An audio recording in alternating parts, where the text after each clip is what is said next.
Hello दोस्तों, नमस्कार। एक नए वीडियो में आप सबका स्वागत है।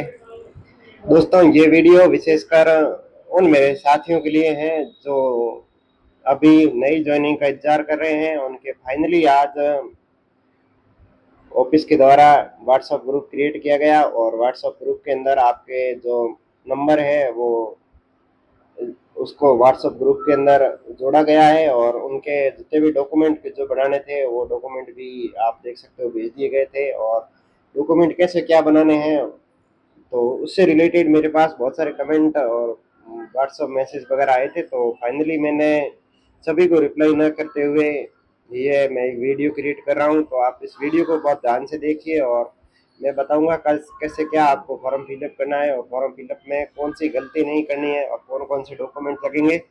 तो आप इस वीडियो को पूरा लास्ट तक ज़रूर देखें तथा समझें इस चीज़ को। तो बिना देर किए मैं वीडियो को शुरू कर रहा हूँ। तो देखिए दोस्तों, एक आपको आज फॉर्म भेजा गया है जिसके अंदर एक XYZ फॉर्म था। इसी को मैं आपको बाद में बताऊंगा लास्ट में। उससे पहले करेक्टर जो PDF है, ये वाली करेक्टर वाली, इसी को खोलते हैं और इसी को कैसे फिल करना है वो देखते हैं।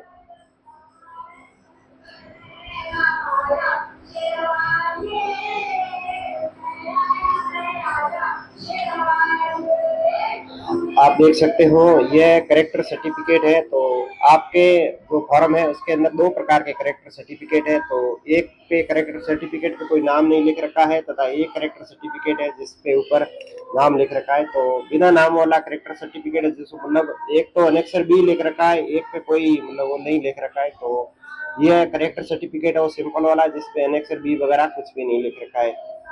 तो देख सकते हो कि सर्टिफाइड दैट यहाँ पे दोस्तों आपका नाम आएगा और यहाँ पे अगर आप किसी के सन हो तो सन, वाइफ और वाइफ डॉटर जो भी हो, यहाँ आपके पापा का, पति का और पापा का वो नाम लिख सकते हो। और यहाँ पे मतलब जो साइन करने वाले जिसका साइन होगा वो आपसे कितने साल से जानते हैं, कम से कम 6 महीने का होना चाहिए। तो यहाँ पे वो लिख सकते हो, ईयर लिख सकते हो। इसके अलावा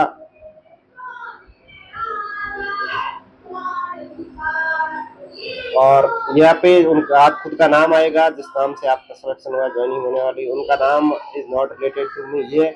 और इसके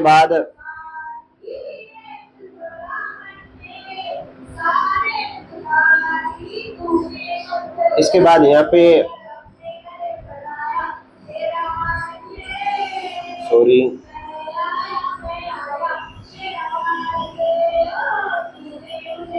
ठीक, यहाँ पे जो आप जिसके साइन करवा रहे हैं उनकी साइन आ जाएंगे, यहाँ पे उनकी पोस्ट आ जाएंगी, यहाँ पे उनका जो सील होता है वो आ जाएगा। यहाँ जिस स्थान से आप साइन करवाते हो यहाँ पे आप नॉर्मली डेट भर सकते हो। नॉर्मली जो इस पे साइन होते हैं गजेटेड ऑफिसर के आपको कराने जरूरी है, जिससे आप हिंदी में बोले तो राजपत्र अधिकारी बोलते हैं, आपको उसके साइन करवाने पड़ते हैं। ये बहुत कंपलसरी है, आप ध्यान रखना। और सील है वो मोस्ट कंपलसरी है और आप ये करवा सकते हैं। ये नॉर्मली सरकारी जो स्कूल होता है उसको जो 12th ग्रेड फर्स्ट बोलते हैं, जिसे वो अध्यापक होता है जिसे मतलब TGT बोलते हैं, वो होगा। तो आप इसमें करा सकते हो। ग्रेड फर्स्ट मतलब गजेटेड ऑफिसर होता है, उसी के ही इसमें साइन चलेंगे। तो इस प्रकार ये पहला डॉक्यूमेंट है वो आप भर के साइन करवा के तैयार कर सकते हो बहुत आसानी से। और नंबर 2 पे जो डॉक्यूमेंट है उस पर चलते हैं। देखिए अगला 3 कॉपी ऑफ NPS है। ये एक बहुत बड़ा आपको फॉर्म देखने को डरावना सा लगेगा, लेकिन इसमें जितना फॉर्म बड़ा है उतनी आसानी है, क्योंकि इसकी आपको 3 कॉपी ओरिजिनल सेट तैयार करने हैं। वो नॉर्मली आप अभी घर पे इसको कुछ मत कीजिएगा, जैसे ही आप यहाँ ज्वाइनिंग के लिए आओगे तो उस टाइम आप भर के करा सकते हो। नॉर्मली इसको इसके ऊपर आपका फोटो और पीछे साइन वगैरह आपसे लेते हैं, बाकी वाली डिटेल है इसको बहुत ध्यान से भरना पड़ता है, क्योंकि ये फॉर्म अपलोड होता है, इसमें एक भी गलती है वो स्वीकार्य नहीं है। और नॉर्मली इस पेन फॉर्म को ब्लैक पेन से और कैपिटल लेटर के अंदर भरा जाता है। तो इस फॉर्म को नॉर्मली आप बिल्कुल छूना भी नहीं, आप इसकी 3 प्रिंट निकालना और प्रिंट लेके आ जाना। जहाँ पे आपकी ज्वाइनिंग होगी यहाँ पे आपसे भरवा दिया जाएगा और कोई दिक्कत होने वाली नहीं है। तो इस फॉर्म को तो आप बिल्कुल छुए मत। और आप देख सकते हो इसको आप बिल्कुल जैसा है वैसा वैसा इसकी 3 सेट बना के आप जरूर ले आए। और अगला देखें, जो अगला डॉक्यूमेंट है वो खोल के देखते। देखिए 3 नंबर पे अनेक्सर बी है, इसी को खोलते हैं और ये बहुत सबसे इम्पोर्टेंट है, इसके बिना आपकी ज्वाइनिंग भी रोकी जा सकती है। देखिए ये जो फॉर्म है वो अनेक्सर बी है। अनेक्सर बी ये बहुत इम्पोर्टेंट है और इसको कैसे बनना है, कैसे क्या होता है वो मैं बता रहा हूँ।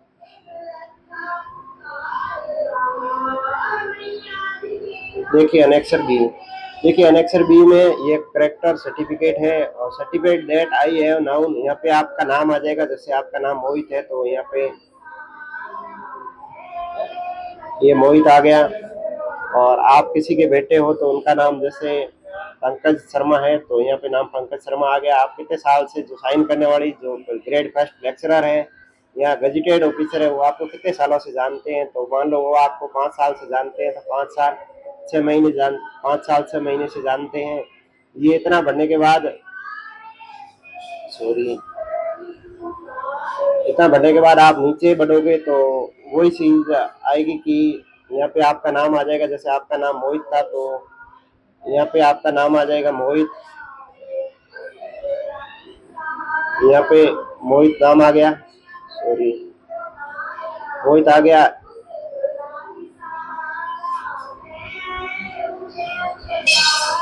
नाम आ गया, यहाँ पे सिग्नेचर आ जाएंगे। जो लेक्चरर है या जिसको मैं बोल सकता हूँ गजेटेड जो भी ऑफिसर आप साइन करवा रहे हो उसके साइन होंगे। और ये साइन नॉर्मली उसके अलावा कराना, जो दूसरा कैरेक्टर सर्टिफिकेट बनाया था उसके अलावा कोई दूसरा अधिकारी होगा उसी के ही आपको नॉर्मली साइन करवाने हैं। और यहाँ पे उनका डेजिग्नेशन जो उनकी पोस्ट है वो कहाँ पे कार्यरत वो है, और इसी के साथ यहाँ पे उनकी सील भी लगवानी जरूरी है। यहाँ पे वो पहले से ही यहाँ पे डेट है, ये इतनी कराने के बाद नीचे लेकर रखा है to be attested stipendiary first class magistrate, district magistrate और सब डिविजनल मजिस्ट्रेट। ये नॉर्मली जो एसडीएम वगैरह होते हैं उनके यहाँ पे साइन होते हैं, उनसे अटेस्टेड होता है। तो ये पहले आप ये करवाना, ये करवाने के बाद जो आपका एसडीएम जिला कलेक्टर और क्लास फर्स्ट के जितने भी मजिस्ट्रेट वगैरह है उनसे आप इसको करवा सकते हो। तो ये ऊपर वाला जैसे आप साइन इन करवा के रहोगे तो उसके बाद आप एसडीएम के पास लेके जाइएगा। वहां से वो यहाँ पे सील साइन डालेंगे, अपनी रजिस्ट्रेशन वगैरह सब कुछ डालेंगे और यहाँ पे एक सील ऐसी सील लगेगी। और इसी के साथ ही यहाँ पे आपको एक ध्यान रखना है, राउंड वाली सील है वो जरूर लगा के लाना है, क्योंकि राउंड वाली सील नहीं होगी तो आपको दिक्कत आएगी और ये कागज आपको दोबारा भी बनाने पड़ सकते हैं। इसी के साथ साथ मैं आपको स्क्रीन पर जो मेरा बना हुआ है डॉक्यूमेंट वो उसका मैं फोटो भी आपके साथ शेयर कर रहा हूँ, तो आप उसको ध्यान से देख के भी करवा सकते हो। इसी के साथ ये करेक्टर सर्टिफिकेट भी है वो कंप्लीट होता है। और अगला देखते हैं।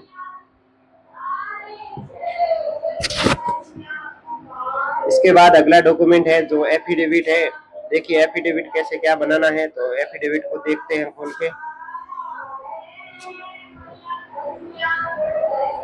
देखो एफिडेविट, देखिए एफिडेविट एक शपथ पत्र होता है जिसमें ये कहा जाता है कि मैं कभी अरेस्टेड नहीं हुआ। तो बहुत बहुत बहुत सारी बातें हैं जो इसके अंदर लिखी हुई है, तो आप देख सकते हो ये सारी चीजें। तो आप इसको आपके आपके वहाँ यहाँ यहाँ लखनऊ आप जहाँ भी बनाना चाहें वहाँ पे जो आरटीओ या नोटरी पब्लिकेशन जो वकील होते हैं उनके पास जाइए और उनसे आपको इसको नोटरी भी कराना है। और जो ये लिखा हुआ है इसको आपको प्रिंट करवाना है। नॉर्मली आजकल ई स्टाम्प्स मिलते हैं, वो पहले वाले ऑफलाइन स्टाम्प्स नहीं है, तो आप ई स्टाम्प ले सकते हो। और ई स्टाम्प नॉर्मली 50 रुपए से स्टार्ट होता है जहाँ तक मैं जानता हूँ, तो आप 50 या 100 रुपए का बना सकते हो। उसमें यहाँ अपना नाम भेजिए, पिता का नाम भेजिए, या आपके खुद के नाम से बनाना है, यहाँ आपका रेसिडेंट का एड्रेस है वो बनाना है। और इसी को सेम को आपको प्रिंट करना है, प्रिंट करके या अपने खुद के या डिपेंडेंट आपके साइन या भी आपके साइन, ये सब कुछ कराने के बाद आपको वकील से नोटरी कराना है विथ वो अटेस्टेड वगैरह सब कुछ करके देते हैं, वो सब कुछ करवा के लाना है। तो ये आप अगर आपको 10 रुपए का मिल जाए तो आप 10 का बना सकते हो, लेकिन नॉर्मली आजकल ई स्टाम्प्स मिलते हैं और ई स्टाम्प्स है वो करीब 10 रुपए के नहीं मिलते हैं और आपको 50 या 100 रुपए का मिलेगा। जितना भी मिले वो आप मान लो 100-150 रुपए मिलते हैं, इतनी बड़ी दिक्कत नहीं है। अगर आपके वहाँ नहीं बनता है तो आप यहाँ ज्वाइनिंग करने आओ तभी भी यहाँ भी बना सकते हो, 100-150 रुपए लगते हैं। ये हुआ स्टाम्प की बात। तो आगे बढ़ते हैं। अगला है अटेस्टेशन फॉर्म। तो अटेस्टेशन फॉर्म क्या होता है, कैसे उसको फिल करना है, इसको फॉर्म को आपको बहुत ध्यान से भरना होता है। तो बिल्कुल आप ध्यान से देखिए और इसको कैसे भरते हैं, तो अपन आगे बढ़ते हैं। मैंने ये फॉर्म ओपन कर लिया है। तो ये नॉर्मली कैंडिडेट को अपनी सेल्फ की जानकारी देने के लिए एक फॉर्म होता है, और इसको कैसे फिल करना है वो जानते हैं आप। देखिएगा, इस प्रकार के फॉर्म में आपको किसी प्रकार की कोई गलत सूचना वगैरह नहीं देनी। ये तो चीजें हैं वो पढ़ता कोई नहीं है, लेकिन आप एक बार ज्वाइंट कैंडिडेट हो तो इन सबको चीजों को एक बार जरूर पढ़ लीजिए। यहाँ पे अपना एक पासपोर्ट साइज फोटो चिपकाना है, जो व्हाइट शर्ट के अंदर होना चाहिए, और टोपी नहीं होनी चाहिए। आप अगर सच में ग्लासेस वगैरह पहनते हो वो भी नहीं होना चाहिए। बिल्कुल आपका नाक और आपका चेहरा बिल्कुल सेफ दिखना चाहिए, ये होना चाहिए। या आप फोटो चिपकाने के बाद पीछे जिसके भी आप गजेटेड ऑफिस के साइन कराओ तो उनकी ऐसे यहाँ पे एक सील लगवाएं, और सील के साथ ऐसे यहाँ पे इनका साइन भी करवाना आपको जरूरी है। तो और इसकी अटेस्टेशन फॉर्म की एक ओरिजिनल 3 कॉपी आपको तैयार कराना है। तो मैं जैसे एक का बता रहा हूँ, वैसे वैसे आपको 3 तैयार करवाने, तीनों पे ही आप सेम ऑफिसर के साइन करवा सकते हो, जो गजेटेड बोल सकते हो उसके। और कैसे क्या करवाना है आगे बढ़ते हैं। देखिए यहाँ पे आप देखें, जैसे ये आ गया। जैसे आप देखें सरनेम और नेम, इसको मान लीजिए कि आप नंबर एक बात तो आपको कैपिटल लेटर के अंदर बहुत अच्छे से सावधानी पूर्वक ध्यान से भरना है, किसी प्रकार की कोई गड़बड़ी नहीं होनी चाहिए। तो सरनेम जैसे किसी का अगर कोई सरनेम लगाता है तो ठीक है, नहीं तो नेम है तो आप पूरा नाम रख सकते हो। जैसे मोहित है तो आप इसमें नाम भर दिया आपने मोहित, ठीक है। नाम को पूरा लिखना है, जितना आपका 10th के मार्कशीट के अंदर है वो पूरा पूरा नाम लिखना है। यहाँ पे आपका जो भी एड्रेस है वो लिख सकते हो, जैसे विलेज पोस्ट, हाउस नंबर क्या है, पोस्ट ऑफिस क्या है, तहसील क्या है, डिस्ट्रिक्ट क्या है, वो सब कुछ इसमें आपको फिलअप करना है। ये सब चीजें आप फिलअप करते हैं। नंबर 2 हो गया। नंबर 3 भी वही है कि इसमें आपको पता वगैरह अच्छे से भरना है, और कोई मतलब क्लियरली जितना आपका एड्रेस हो, जिससे कोई पोस्ट पे लेटर जाए तो वो आप क्लियरली यहाँ पे मेंशन कर दें। जो आपके आधार कार्ड वगैरह में है वही लेटर नॉर्मली आप एड्रेस भरें, तो आप आगे कहीं फंसोगे नहीं। क्या मूल रूप से पाकिस्तान के निवासी है तो इसमें रहने का, तो इसमें नॉर्मली आपको कुछ नहीं करना है, ऐसे डैश करके छोड़ देना है। अगला नंबर 2 पेज पे जाते हैं, तो यहाँ लिख रखा है कि स्थानों का विवरण, तो इसमें भी आपको कुछ नहीं करना है, इसको भी बिल्कुल आपको खाली छोड़ देना है, कुछ भी छेड़छाड़ इसमें नहीं करना है। नॉर्मली आप इसको पढ़ोगे तो कर लोगे, इसमें इतनी बड़ी बात नहीं है। ये सबसे इम्पोर्टेंट कॉलम है, कॉलम 5 का 1 है, और इसमें परिवार के सदस्यों का विवरण है। तो आपके परिवार में कौन कौन है उन सब का आप विवरण देना। तो राष्ट्रीयता इसमें आपको सब में इंडियन करना है। जन्म का स्थान, आपका जन्म का हुआ है वो आप स्थान लिख सकते हो। जैसे आपका जन्म दिल्ली के अंदर हुआ तो दिल्ली लिखिए, राजस्थान के अंदर हुआ तो राजस्थान, राजस्थान में कहाँ हुआ है, डिस्ट्रिक्ट में हुआ तो आप डिस्ट्रिक्ट का नाम यहाँ लिख सकते हो। व्यवसाय नॉर्मली खेती करते हैं, नौकरी पेशा में वो आपको यहाँ पे भरना है। और डाक का पता क्या है वो नॉर्मली आपको यह डाक का पता भरना है। यहाँ घर का स्थायी पता क्या है वो भरना है। ये यहाँ पे पिता का हो गया, पिता के बाद यहाँ माता का है, माता के बाद अगर आपकी शादी हो गई है,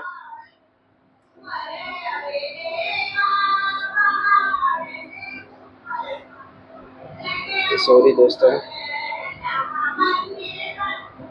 अगर आपकी शादी हो गई है तो आप पत्नी की पूरी डिटेल भरोगे, भाई की भरोगे, अगर आपकी सिस्टर है तो सिस्टर की भी आप पूरी डिटेल आपको यहाँ पे देनी होगी।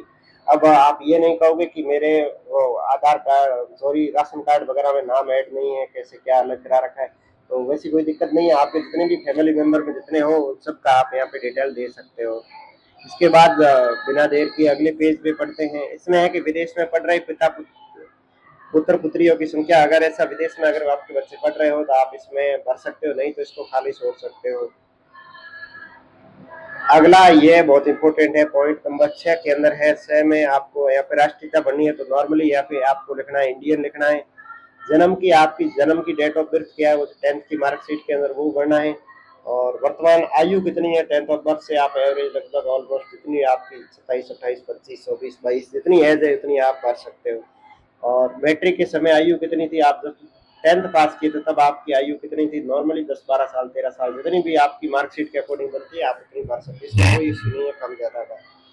और जन्म का स्थान, जिला, जन्म का यहाँ पे जन्म का जो इसमें आपका जन्म हुआ है, कहाँ पे बर्थ हुआ है, उस डिस्ट्रिक्ट पर जन्म स्थान भरना है। यहाँ जिला और राज्य भरना है। आप मूल रूप से किस जिले के नॉर्मली जहाँ जन्म हुआ है वहाँ के होंगे, पोस्ट ऑफ यही है। अगर आप अभी दूसरी जगह रह रहे हो तो वही आप बता सकते हो। अगला है आपका धर्म क्या है। नॉर्मली जो भी आपका धर्म, रिलीजन, हिंदू, मुस्लिम, सिख, ईसाई, जो भी है जो आप देख सकते हो। इसके बाद क्या आप अनुसूचित जाति, अगर आप S C S T category से हो तो आप इसमें लिख सकते हो यस, ठीक है। अगर नहीं हो तो आप इसमें नो लिख सकते हो।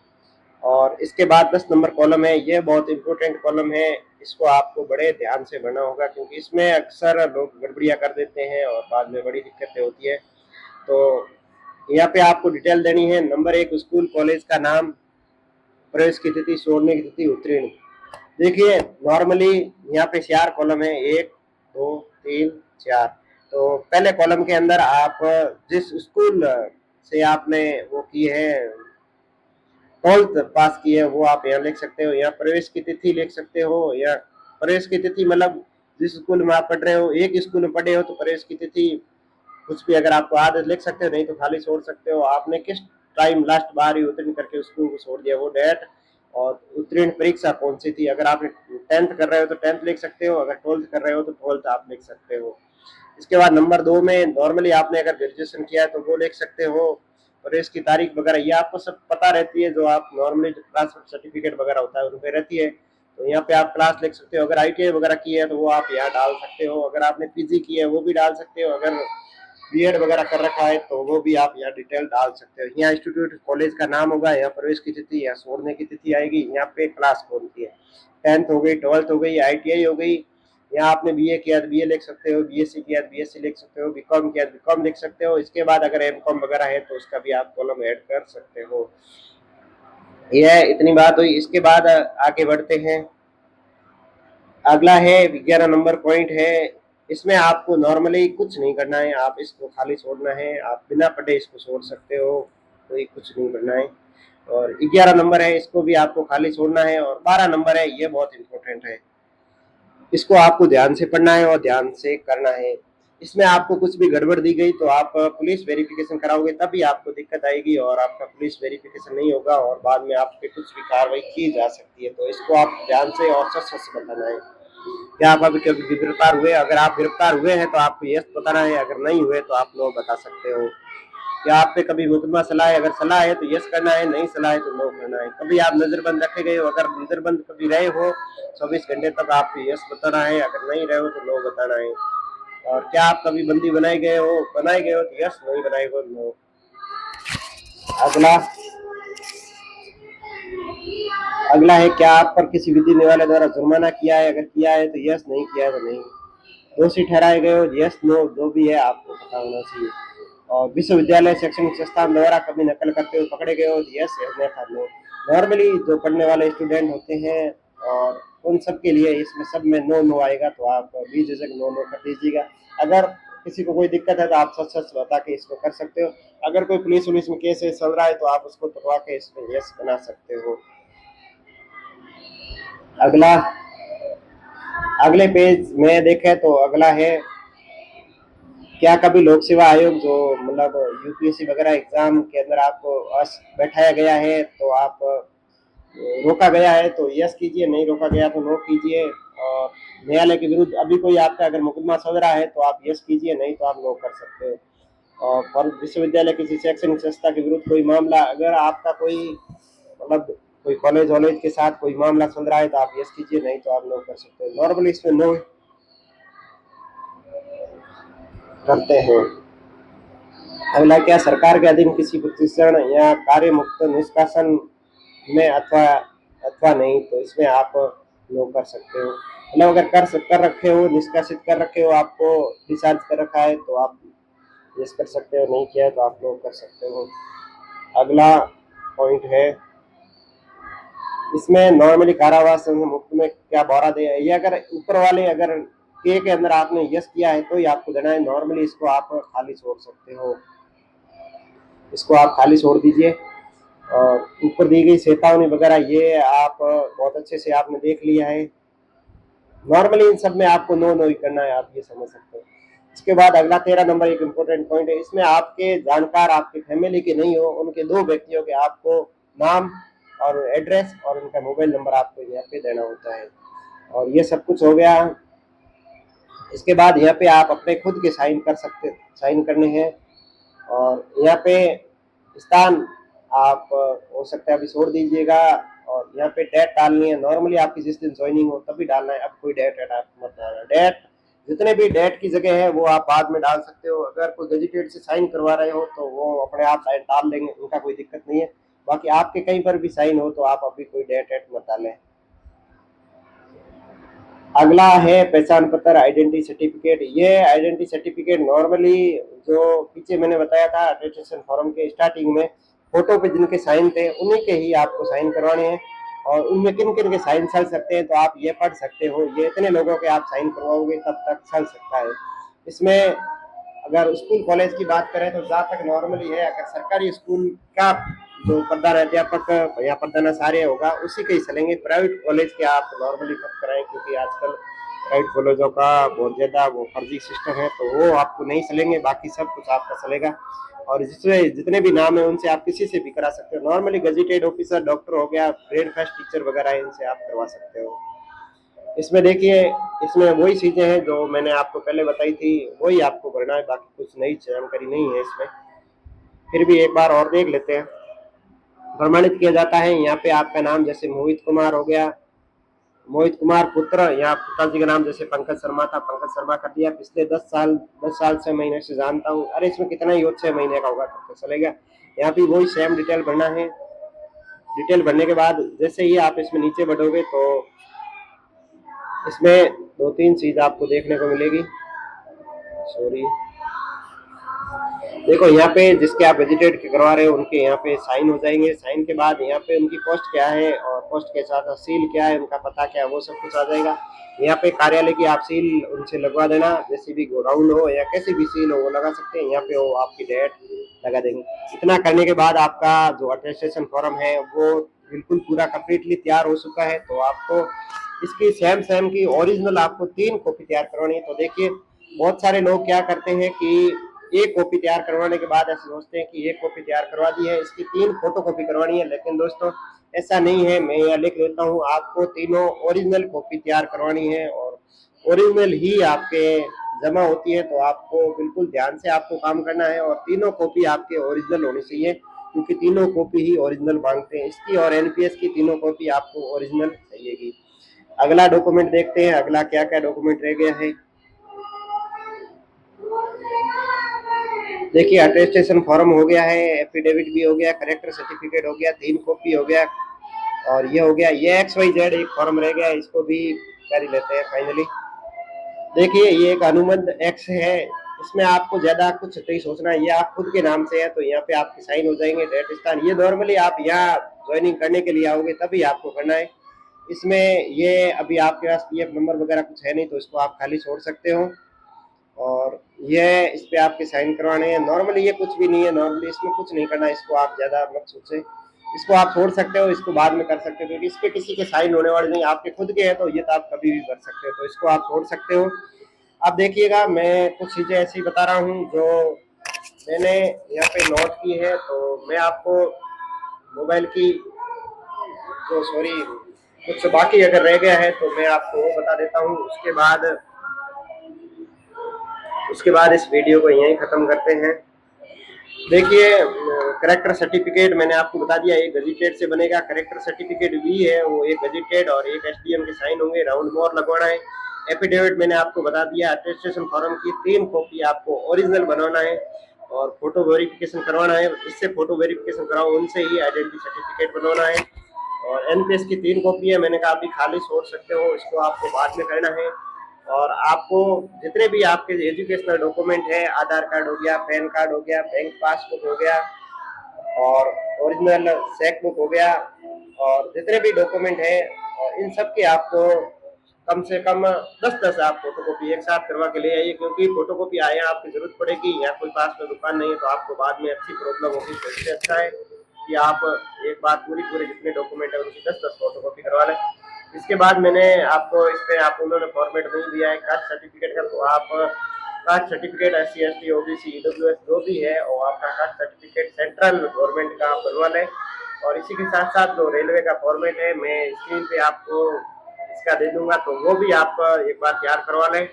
और कम से कम आप 15 पासपोर्ट साइज फोटो जो व्हाइट शर्ट के अंदर होने चाहिए और जिसके अंदर आपकी कोई क्वैप नहीं होनी चाहिए, सन ग्लासेस नहीं होने चाहिए, अगर आप नंबर के चश्मे पहनते हो वो भी नहीं होगा, ताकि आप बोल सकते हो। और आप इतनी चीजें करवाने के बाद बैंक पासबुक, आप किसी भी बैंक की आपके पासबुक होगी तो चलेगी। और इसी के साथ साथ आपको सेट बुक होना जरूरी है और कम से कम आपको 2 से 3 सेट आपके ओरिजिनल डॉक्यूमेंट के साथ जमा होंगे। तो इस वीडियो के अंदर इतना ही। जहाँ तक है मुझे पूरी जानकारी देने को आपको पूरी कोशिश की है, फिर भी अगर कोई डाउट रहता है तो आप मेरे व्हाट्सएप नंबर पे पर्सनली मैसेज करके पूछ सकते हो और जितनी मैं हो पाएगी उतनी हेल्प करूंगा। अगर चैनल पे नए हो तो चैनल को सब्सक्राइब जरूर कर दें तथा अपने दोस्तों के साथ इस वीडियो को जरूर शेयर कर दें। इस वीडियो में इतना ही। जय हिंद, जय भारत।